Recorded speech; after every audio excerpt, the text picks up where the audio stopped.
Geli hati pula bila Nina dah siap buat kuih bakar ni menjadi pula tu, walaupun just guna air fryer je. Bak kata encik suami, boleh jual ni. Manalah boleh kan, marah kejap lagi orang walaupun rasa dia best. Jom kita buat. Untuk sukatan bahan, Nina gunakan mangkuk ni 3 mangkuk daun pandan berserta dengan 1,5 mangkuk air. Kita blend dan tapis untuk dapatkan air dia tau. Lepas tu masukkan semula ke dalam blender kita 1 biji telur grade A. Lepas tu 2 mangkuk tepung gandum.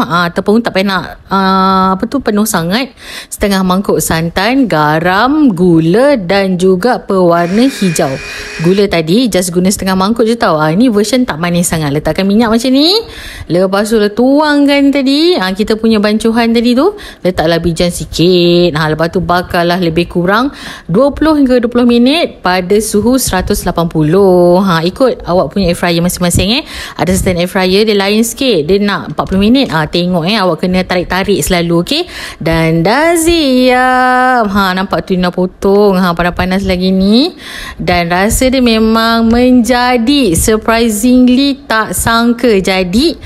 Dan anda semulalah cuba makan-makan sendiri kat rumah, boleh lah kan. Itu saja untuk kali ni. Kalau anda suka video ni, selamat cuba dan jangan lupa follow Nina. Bye bye.